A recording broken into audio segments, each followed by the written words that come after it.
राधे राधे, जय श्री कृष्णा। आज मैं आपको अहोई व्रत कथा सुनाने जा रही हूँ। एक साहूकार था।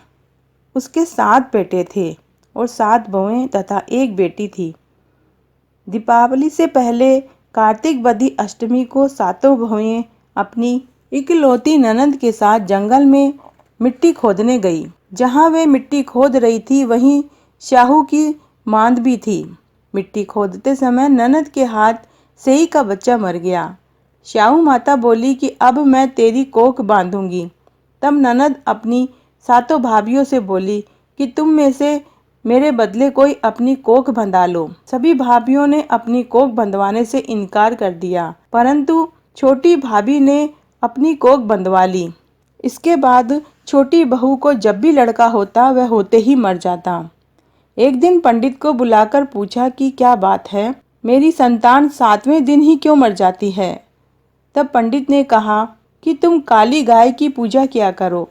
काली गाय शाहू माता की भाईली है, वह तेरी कोख छोड़ेगी तभी तेरा बच्चा जिंदा रहेगा। इसके बाद वह बहू प्रातःकाल उठकर चुपचाप काली गाय के नीचे सफाई कर देती और चारा डाल देती। गौ माता सोचती कि आजकल कौन मेरी सेवा कर रहा है, सो आज देखूंगी। गौ माता सुबह तड़के उठी तो देखा कि साहूकार के बेटे की छोटी बहू उसके बाड़े में सफाई कर रही है। गौ माता उससे बोली कि किस चीज़ की इच्छा है जो तू मेरा इतना काम कर रही है। साहूकार की बहू बोली, शाहू माता तुम्हारी भाईली है और उन्होंने मेरी कोख बांध दी है, सो मेरी कोख खुलवा दो। गौ माता ने कहा अच्छा। तब गौ माता 7 समुंदर पार अपनी भाईली के पास उसको लेकर गई। रास्ते में कड़ी धूप थी, इसलिए दोनों एक पेड़ के नीचे बैठ गई।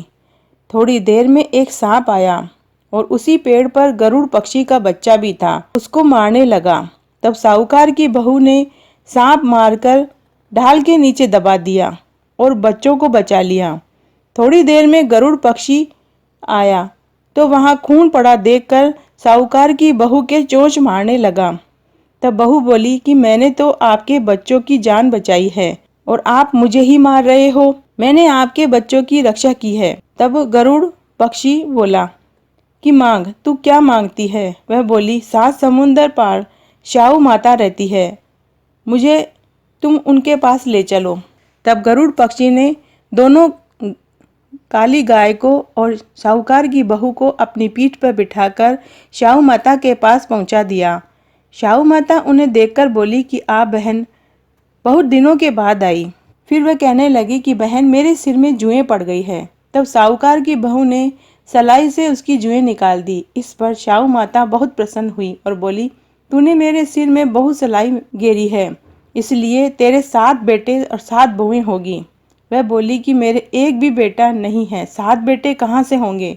शाहू माता बोली क्या बात है। तब वह बोली कि आप मुझे वचन दो। शाहू माता ने कहा कि मैं वचन देती हूँ। तब साहूकार की बहू बोली, मेरी कोख तो आपके पास बंद पड़ी है। यह सुनकर शाहू माता बोली कि तूने मुझे ठग लिया। मैं तेरी कोख खोलती तो नहीं, परंतु अब खोलनी पड़ेगी। जा तेरे घर, तुझे 7 बेटे और 7 बहुएं होंगी।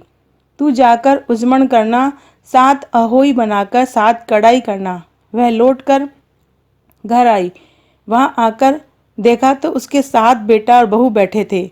वह बहुत खुश हुई। उससे 7 अहोई बनाकर उजमण किया तथा 7 कढ़ाई की। अष्टमी के दिन जेठानियां आपस में कहने लगी कि जल्दी जल्दी धोक पूजा कर लो, और बच्चों से कहा कि अपनी चाची के घर जाकर देख आओ कि वह अभी भी रो रही है क्या। बच्चों ने जाकर कहा कि कुछ मांड रही है, कुछ उजमण हो रहा है। ये सुनते ही जेठानियां दौड़ी दौड़ी घर आई और जाकर कहने लगी कि तूने कोख कैसे छुड़ाई। वह बोली, तुम लोगों ने तो कोख बंधाई नहीं, मैंने कोख बंधा ली थी। अब शाहू माता ने मेरे ऊपर कृपा करी है और मेरी कोख खोल दी है। शाहू माता ने जिस प्रकार बहू की कोख खोली उसी प्रकार सबकी खोलना। जय हो अहोई माता की। तो आज मैंने आपको अहोई माता के व्रत की एक पौराणिक कहानी सुनाई। अगर आपको ये पसंद आती है तो अपने दोस्तों और रिश्तेदारों में ज़्यादा से ज़्यादा शेयर करके पुण्य कमाएं। धन्यवाद।